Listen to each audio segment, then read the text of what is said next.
नमस्कार दोस्तों, मैं अखिलेश एक बार फिर बच्चा आप सभी से आज फिर से चैनल पर जुड़ता हूँ। चलिए बच्चा, आज हम लोग क्लास करेंगे जो अपनी पॉलिटी क्लास चल रही थी। आप सभी को पता है कि यहाँ पे पॉलिटी क्लास चल रही है, मतलब कि अब हम लोग मॉडर्न हिस्ट्री कंप्लीट कर चुके, इंपॉर्टेंट ऑर्गेनाइजेशन तो पढ़ ही रहे हैं, ठीक है। साथ साथ इंपॉर्टेंट आर्टिकल कंप्लीट हो चुके, कई सारे सेगमेंट कंप्लीट हुए, ठीक है।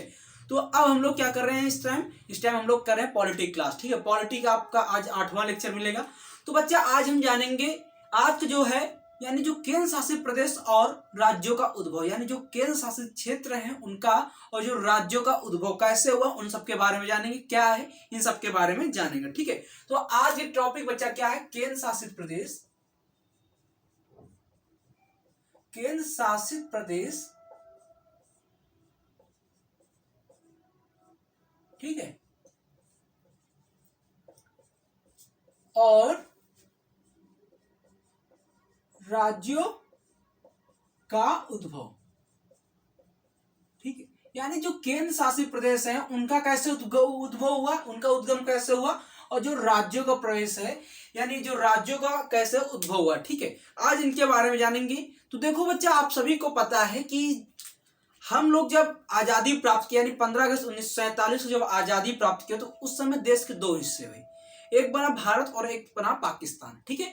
तो पाकिस्तान के दो हिस्से थे, एक पूर्वी पाकिस्तान था, एक पश्चिमी पाकिस्तान था। आप सभी को पता है जो पूर्वी पाकिस्तान था वो वर्तमान समय में बांग्लादेश के नाम से जाना जाता है, जो पश्चिमी पाकिस्तान था वो पाकिस्तान के नाम से जाना जाता, ठीक है। लेकिन जब भारत आजाद हुआ, जब पाकिस्तान अलग हुआ, उसके बाद क्या हुआ, भारत में 4 भागों में राज्यों को वर्गीकृत किया गया। यानी जो भारत में कितने भागों में बच्चा, तो भारत में जो राज्य थे उनको 4 भागों में वर्गीकृत किया गया। 4 भागों में वर्गीकृत किया गया। देखो जो वर्गीकृत थे कैसे थे, देखो उनको हम बताते हैं, ठीक है। देखो का, खा, गा और घा, इन 4 टाइप से, का, खा, गा, इन 4 टाइप से क्या किया गया, राज्यों को वर्गीकृत किया गया। देखो बच्चा, जो का थे, का में वो राज्य रखे गए, का में कौन सा राज्य, का में वो राज्य रखे गए जो आजादी के पहले डायरेक्ट किसके द्वारा प्रशासन किया जाता है, ब्रिटिश शासन के द्वारा। यानी आजादी के पहले हम कॉन्सेप्ट ले लेते हैं, आजादी के पहले, ठीक है, आजादी के पहले क्या था, जो ब्रिटिश शासन द्वारा चलाया जाता था, किसके द्वारा, ब्रिटिश शासन द्वारा चलाया जाता था, ये काम में रखे गए, ठीक है। इनको हम ए और बी और सी और डी ये भी कह सकते हैं, ये नहीं कि सिर्फ ए बी का खा गा ये रख लें, ठीक है। ए बी सी और डी ही कह सकते हैं, ठीक है। यानी काम में वो रखेंगे जो ब्रिटिश शासन के द्वारा चलाए जाते आजादी पहले, ठीक है। खा में बच्चा वो रखेंगे देसी रियासतें, जो देसी रियासतें थी, देसी रियासतें, ठीक है। देसी रियासतें मतलब जैसे बच्चा क्या है, जम्मू एंड कश्मीर है, ठीक है। जम्मू आप ले लो, जम्मू एंड कश्मीर, ठीक है, ठीक है। आप जम्मू एंड कश्मीर ले लो, ठीक है बच्चा। उसके बाद बच्चा क्या लेना है आपको, जम्मू एंड कश्मीर के अलावा बच्चा आपको क्या लेना है, उसके बाद आप हैदराबाद ले लो। ये सब कैसे थे, हैदराबाद कैसा था, देसी रियासतें थी कि नहीं थी, हैदराबाद, ठीक है। और ये ब्रिटिश शासन में आप इनको संयुक्त प्रांत ले लो, जो वर्तमान समय उत्तर प्रदेश के नाम जानते हैं, ठीक है। संयुक्त प्रांत हो गया, ठीक है। पश्चिम बंगाल हो गया, ठीक है, जो ब्रिटिश शासन के द्वारा काम में चलाई जाती थी, संयुक्त प्रांत जैसे हो गया, ठीक है। यानी जो पूर्णतया ब्रिटिश शासन के द्वारा चलाई जाती थी। और देसी रियासतें तो वही थी जो स्वतंत्र थी, न पाकिस्तान, यानी इस पर सीधा ब्रिटिश शासन का कोई राज्य नहीं था, ठीक है। देसी रियासतें होगी, ठीक है। पश्चिम बंगाल हो गया, मध्य प्रदेश ले लो, ठीक है, मध्य प्रदेश ले लो, ठीक है, जो वर्तमान समय मध्य प्रदेश का नाम देते, ठीक है। चलो, यानी ब्रिटिश शासन में संयुक्त प्रांत, पश्चिम बंगाल, मध्य प्रदेश, मद्रास, बंबई, ठीक है।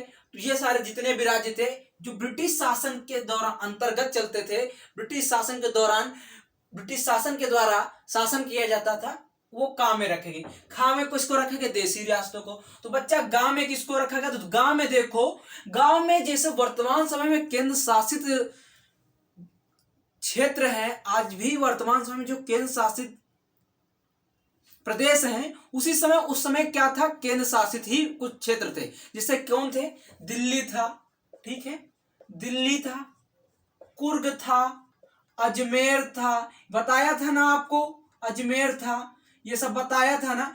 ये बच्चे वो क्षेत्र थे, गांव में वो क्षेत्र रखे गए जो क्या थे, केंद्र शासित, जैसे वर्तमान समय में केंद्र शासित है वैसे थे। मतलब इसका क्या मतलब है, यहां पर प्रशासन तो देसी नरेश के द्वारा चलाया जा रहा था, ठीक है, लेकिन देसी नरेश के द्वारा प्रशासन, लेकिन इनको जो लीडरशिप कर रहा था वो कौन कर रहा था, ब्रिटिश शासन कर रहा था। यानी इनको जो लीडरशिप कर रहा था कौन कर रहा था, ब्रिटिश शासन। इसका मतलब समझ में आए, यानी सीधी सी भाषा में ऐसे कह दो कि जो गांव में वो राज्य रखे गए, दिल्ली, कुर्ग, अजमेर, वो राज्य रखे गए जो बच्चा चलाए तो देसी नरेश के द्वारा जा रहे थे, लेकिन उस देसी नरेश पर किसका अधिकार था, ब्रिटिश का अधिकार था। ठीक, समझ में आया। और घा में सिर्फ और सिर्फ एक राज्य को रखा गया बच्चा, किसको, अंडमान निकोबार, अंडमान एंड निकोबार, ठीक है, और निकोबार, अंडमान और निकोबार। यानी बच्चा कुछ समझ में आया, क्या समझ में आया, देखो अंडमान और निकोबार। देखो क्या समझ में आया कि जब हमारा देश आजाद हो तो उसको उस समय जो राज्यों की स्थिति कैसी थी, 4 भागों में वर्गीकृत थे, ठीक है, का, खा, गा, घा, यानी A B C D, A B C D, A B C D, समझ में आया, ए बी सी डी, समझ में आया, A B C D, A B C D. तो ए में वो राज्य रखे कि जो डायरेक्ट ब्रिटिश शासन के द्वारा चलाए जा रहे थे, ठीक है, ए में वो राज्य रखे थे, जैसे क्या हो गया, पश्चिम बंगाल हो गया, संयुक्त प्रांत हो गया, मध्य प्रांत हो गया, ठीक है, आपका मद्रास हो गया, बंबई हो गया, ठीक है, ये सब कहाँ रखेंगे, ए में रखेंगे। और खा में क्या रखेंगे, देसी नरेश, देसी नरेश का मतलब बच्चे जैसे हैदराबाद हो गया, जम्मू कश्मीर हो गया, ये सब जूनागढ़ हो गए, कहाँ रखेंगे, देसी नरेश, देसी रियासतें रख दी गई, ठीक है, देसी रियासतें रख दी गई, ठीक है, देसी रियासतें रख दी गई, ठीक है। कब की बात है, जब आजादी की बाद वर्गीकृत किया गया राज्यों को, तो उसमें देसी नरेश हो गए खा में, ठीक है। और गांव में वो राज्य थे, जैसे दिल्ली हो गया, कुर्ग हो गया, अजमेर हो गया, गांव में वो राज्य रखे गए बच्चा जो चलाए तो देसी नरेश के द्वारा जा रहे थे, लेकिन उस पर प्रशासन किसके निर्देश पर हो रहा था, किसके दिशा निर्देशों पर हो रहा था, ब्रिटिश के शासन निर्देश पर, ठीक है, यानी ब्रिटिश के अधिकारियों के द्वारा उस पर जो देसी नरेश को ऑर्डर दिए जाते तो वही हो रहा था, ठीक है। ये गांव रखेंगे। और खा में क्या रखा गया, सॉरी, घा जो अंतिम, यानी डी में क्या रखा गया, घा में क्या रखा गया, घा में सिर्फ और सिर्फ अंडमान और निकोबार को रखा गया। ये क्या हुआ, ये 4 वर्गीकृत थे, ठीक है। अब क्या हुआ, जब आजादी मिल गई, सब कुछ हो गया, इन चारों के बारे में वर्गीकृत, तो 1948 के दौरान जैसे ही स्टार्ट हुआ 1948, उस समय से धीरे धीरे आवाज उठने लगी दक्षिण भारत की तरफ से। यानी कहां से, दक्षिण भारत, यानी नीचे की तरफ से, भारत के निचले हिस्से यानी दक्षिण भारत की तरफ से आवाज उठने लगी कि यानी राज्यों को किस आधार पर, भाषा के आधार पर वर्गीकृत किया जाए, बांटा जाए, राज्यों को भाषा के आधार पर बांटा जाए। जब ये चीज आवाज उठने लगी, कई सारी आवाजें उठने लगी, तो हुआ क्या बच्चा, कई सारे कांग्रेसी नेताओं के द्वारा इसमें आवाजें उठने लगी, ठीक है। जब आवाजें उठने लगी तो एक कमेटी बनाई गई जून 1948 में। कौन सी कमेटी बनाई गई, एस के धर की कमेटी, एस के धर की अध्यक्षता में एक कमेटी बनाई गई, ठीक है, एस के धर की अध्यक्षता में। देखो कब बच्चा बनाई गई, देखो जून 1948 यानी 1948 को क्या बनाएगी बच्चा, जून 1948 को बच्चा क्या बनाएगी, जून 1948 को एस के धर की, किसकी अध्यक्षता में, एस के धर की अध्यक्षता में बच्चा, यानी इनकी अध्यक्षता में एक कमेटी बनाएगी, ठीक है। और इनसे कहा गया कि इस पे जांच किया जाए। तो इन्होंने जब जांच की, तो जब अपनी रिपोर्ट प्रस्तुत की, कब प्रस्तुत की, 1948 में ही अपनी रिपोर्ट लगभग सितंबर के आसपास प्रस्तुत कर देते। कब, सितंबर नवंबर के बीच में ही अपनी रिपोर्ट प्रस्तुत कर देते हैं, ठीक है। और इन्होंने अपनी रिपोर्ट में जो सिफारिश दी बच्चा, क्या दी, सिफारिश क्या दी, सिफारिश में इन्होंने क्या कहा, प्रशासनिक सुधार के आधार पर, प्रशासनिक शासन के आधार पर, सुधार के आधार पर, ठीक है, सुधार के आधार पर राज्यों का गठन किया जाना चाहिए, सुधार के आधार पर, ठीक है। यानी इन्होंने जो भाषा के आधार की बात उठी रही थी उसको नकार दे, यानी भाषा के आधार पर ये नकार दे, यानी भाषा के आधार पर राज्यों का वर्गीकृत नहीं होना चाहिए ये, ठीक है। और इन्होंने अपनी सिफारिश में कहा कि जो राज्यों का वर्गीकरण होना चाहिए, यानी जो राज्यों की स्थापना होनी चाहिए वो किस आधार पर नहीं, प्रशासनिक शासन के, यानी एडमिनिस्ट्रेटिव पावर के अकॉर्डिंग होनी चाहिए। ये किसने कहा, एसके ने कहा, ठीक है। और इन्हीं की रिपोर्ट की जांच करने के लिए, जो इनकी रिपोर्ट है, इनकी जो सिफारिश है उसकी जांच करने के लिए एक फिर से कमेटी बनाई गई। कब बनाई गई, दिसंबर 1948 में ही जेवीपी। देखो जेवीपी कौन थे, जे से जवाहरलाल नेहरू साहब, ठीक है, और वी से कौन थे, वल्लभ भाई पटेल, सरदार, ठीक है, वी से ये सरदार वल्लभ भाई पटेल, ठीक है, और पी से कौन थे, पट्टाभी सीतारामैया, पट्टाभी सीतारामैया,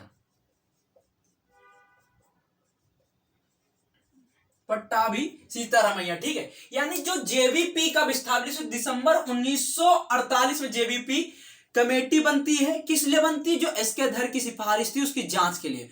और इन्होंने अपनी रिपोर्ट का प्रस्तुत की, बच्चा इन्होंने अपनी रिपोर्ट प्रस्तुत की 1949 में। और इन्होंने जो भाषा के आधार की बात थी इसको ठुकरा दिया, यानी जेवीपी ने भी भाषा के आधार की बात को ठुकरा, यानी जो राज्यों का गठन होगा वो क्या होगा, भाषा के आधार पर न होगा, ठीक है। जब इन्होंने भाषा के आधार पर अपनी बात ठुकरा दी तो ये कांग्रेस के एक नेता थे, कौन थे बच्चा, कांग्रेस के एक नेता थे, यहां देखो कांग्रेस के एक नेता थे, कौन थे, श्रीराम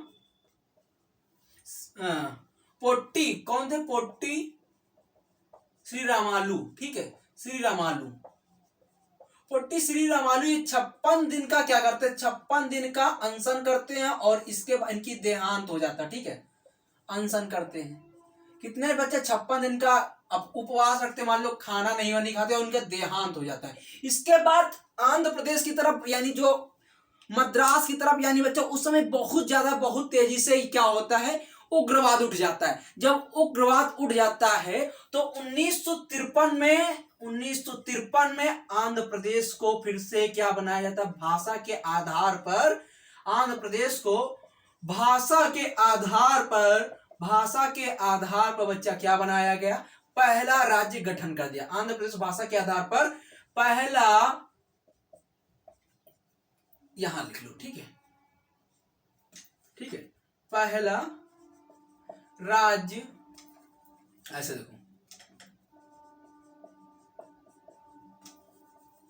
देखो पहला राज्य गठन किया गया। यानी क्वेश्चन क्या बना बच्चा, तुमसे क्वेश्चन क्या पूछेगा एग्जामिनर, 1953 में किस राज्य को भाषा के आधार पर पहली बार गठन किया गया, तो आंध्र प्रदेश को। यानी जब 56 दिन के इनके उपवास बाद किसके, पोट्टी श्रीरामालू के अनशन के बाद, कांग्रेसी नेता कार्यकर्ता होते इनके अनशन के बाद हार कर पंडित जवाहरलाल नेहरू ने क्या किया, 1953 में आंध्र प्रदेश को भाषा के आधार पर पहला राज्य गठित कर दिया, ठीक, पहला राज्य गठित कर दिया। जब यह आंध्र प्रदेश पहला राज्य गठित हो गया तो उसके बाद और तेजी से भाषा के आधार पर बंटवारे के लिए उग्रवाद बढ़ गया, और तेजी से बढ़ गया, और तेजी से बढ़ते गया। जब इस तरह बढ़ता गया तो फिर एक कमेटी आई बच्चा, कौन आई, फजल अली कमेटी, ठीक बच्चा, फिर कौन आई, एक फजल अली कमेटी आई। कौन आई बच्चा, फजल अली कमेटी आई। तो फजल अली कमेटी कब बनी, तो बच्चा फजल अली कमेटी भी बनती है 1953 में ही। और फजल अली कमेटी किस लिए बनती है कि क्या भाषा के आधार पर राज्यों का पुनर्गठन किया जाना चाहिए, इसलिए फजल अली कमेटी बनती है। यानी देखो फजल अली जो बच्चा, ये फजल अली कमेटी बनती है, फजल अली समिति, ठीक है, फजल अली समिति जो बनती है, ठीक है, फजल अली समिति जो बनती है 1953 में बनती है। और इसमें फजल अली तो अध्यक्ष होते हैं, ठीक है, अध्यक्ष होते हैं, और इनके साथ 2 सदस्य और होते हैं। ये पहले लिख लो, इनका दूसरा लिख लो, और बच्चा ऐसे दूसरा, पहला और, ठीक है, ऐसे फजल अली अध्यक्ष हो गए, इनको हमने अध्यक्ष लिख दिया, ठीक है, ये देखो अध्यक्ष, ठीक है, ऊपर हालांकि लिख दिया, ठीक है, जैसा भी चाहो वैसे लिख लो, ठीक है। ये अध्यक्ष हो गए, ठीक है। उसके बाद एक के.एम. पडिक्कर होते, कौन होते? के.एम. पडिक्कर, ठीक है। और एक कौन होते? एच.एन. कुंजरू। एच.एन. कुंजरू को पूरा नाम तुम लिख लो हृदयनाथ कुंजरू, ठीक है, चाहे हृदयनाथ लिख लो, ठीक, हृदयनाथ भैया कुछ भी लिख लो, ठीक है। एक हृदयनाथ हो, अरे हृदयनाथ कुंजरू, ठीक है, हृदयनाथ कुंजरू लिख लो, ठीक है, ठीक है, हृदयनाथ कुंजरू लिख लो।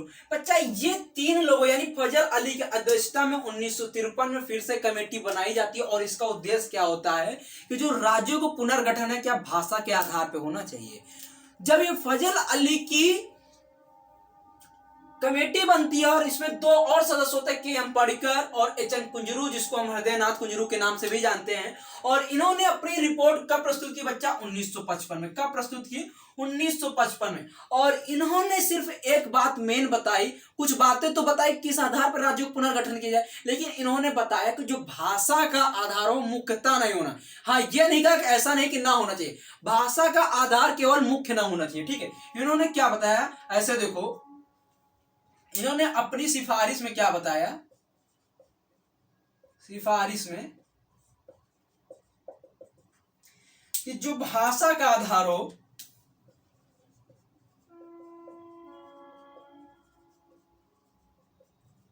आधार मुख्य केवल ना हो, केवल, ठीक है, यानी जो भाषा का आधार केवल मुख्य ना हो, ठीक है। इन्होंने ये बताया, इन्होंने क्या बताया, जो भाषा का आधार हो भैया वही केवल मुख्य उद्देश्य ना हो कि नहीं भाषा के आधार पर हमने राज्यों को बंटवारा कर दिया। इन्होंने दो तीन और बातों पे जोर दिया। वो कौन सी बातें थी उनके बारे में हम अब जानेंगे, चर्चा करेंगे, ठीक है। तो वो दो तीन बात तो हम पॉइंट वाइज समझा देंगे तुम्हें, इसलिए हमें अगली स्लाइड में देखना पड़ेगा, ठीक है। तो पॉइंट वाइज तुम्हें समझाते हैं, ठीक है। यानी जो फजल अली का अध्यक्षता में कुछ महत्वपूर्ण बातों को सुझाव दिएगा, उनके बारे में जानते हैं, और उसके बाद जानेंगे कब और किस राज्य को किस आधार पे जोड़ा गया या हटाया गया, अलग करके बनाया गया, ठीक है। समझ में आया? चलो आगे देखते हैं। अली कमेटी थी, उसके बारे में एक एक करके विस्तार से जो चार प्रमुख बातें बताई थी उनके बारे में जानते हैं, ठीक है। क्योंकि ये सारी बातें तुमसे एग्जामिनर जब पूछेगा तो तुम्हें दिक्कत होगी, तुम्हें जानना जरूर है, ठीक है।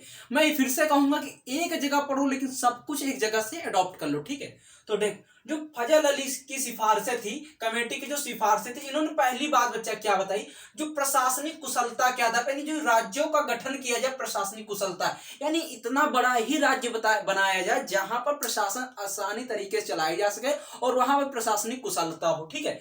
दूसरी बात क्या बताई, जो पंचवर्षीय योजनाओं का बेहतर क्रियान्वयन, यानी जो पंचवर्षीय योजनाएं होंगी उनको बेहतर अच्छी तरीके से सुचारू रूप से क्रियान्वयन किया जा सके, सुचारू रूप से लागू किया जा सके, जिनको सुव्यवस्थित आयोजित किया जा सके, उनको सुव्यवस्थित चलाया जा सके, ताकि लोगों का ग्राम में लोगों का अच्छी तरीके से विकास हो। उन्होंने ये बात यानी पंचवर्षीय योजनाओं को बेहतर क्रियान्वयन बताया, यानी बहुत अच्छी तरीके से बात कही कि राज्य की इतनी ही सीमा को रखा जाए, यानी राज्य को इतनी ही जनसंख्या में रखा जाए कि जो क्या होना चाहिए, ताकि वहां पे जो पंचवर्षीय योजनाएं हैं बहुत अच्छी तरीके से सुचारू रूप से चलाई जा सके, ठीक है। और उसके बाद क्या होता है, राज्यों की वित्तीय सक्षमता, यानी जो राज्यों की वित्तीय सक्षमता इतनी दी जाए ताकि वहां पर लोगों का अच्छी तरीके से स्वास्थ्य की, शिक्षा की, पानी की, बिजली की, इन सारी आपूर्तियों को बहुत अच्छी तरीके से चलाया, यानी एक अच्छा राज्य की न्यू रखने की बात बताई, ठीक है। और इन्होंने अपनी अंतिम बात में यह भी कहा, भाषा केवल एक मानक के रूप में होना चाहिए, यानी जो भाषा है, हाँ ऐसा नहीं भाषा की बात नहीं कही, इन्होंने कहा जो भाषा है उसको एक मानक के रूप में रखना चाहिए, लेकिन केवल यही नहीं कि भाषा केवल एक ही मानक रख दो, खाली भाषा के आधार पर हमने बांट दिया, यह बात नहीं कही। यानी इन्होंने क्या बताया, इन्होंने सीधी सी बात यही बताई, जो भाषा है उसको एक मानक रखो, एक स्टैंडर्ड रखो कि नहीं हम भाषा के आधार पर भी चुनेंगे, लेकिन सिर्फ खाली भाषा के आधार पर ही चुनेंगे, ये बात नहीं कही। यानी इन्होंने कहा कि भाषा के आधार पर चुनो, नो डाउट, लेकिन सिर्फ भाषा के आधार पर चुनो, ये चीज गलत है, समझे।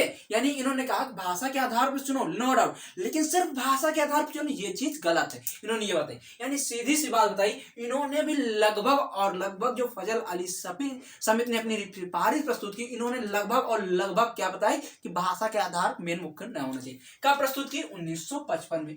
और 1955 के बाद 1956 में सभी को पता है आंध्र प्रदेश भाषा के आधार पर पुनर्गठन हो गया, ठीक है, आंध्र प्रदेश तेलुगु भाषा के आधार पर। कैसे? तेलुगु भाषा के आधार पर, ठीक है, तेलुगु भाषा के आधार पर आंध्र प्रदेश का बच्चा 1956 में पुनः राज्य गठन आयोग के अधिनियम के तहत हो गया, ठीक है।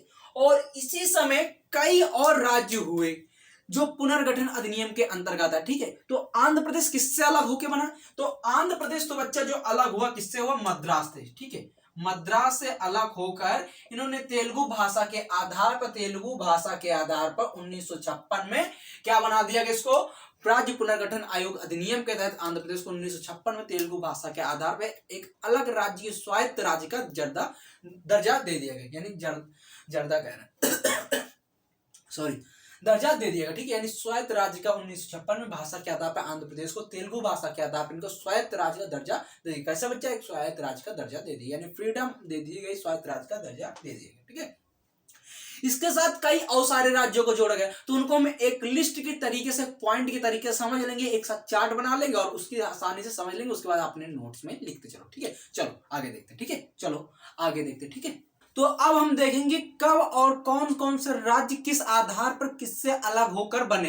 यानी भाषा के आधार पर तो सारे बने पुनः राज्य गठन आयोग।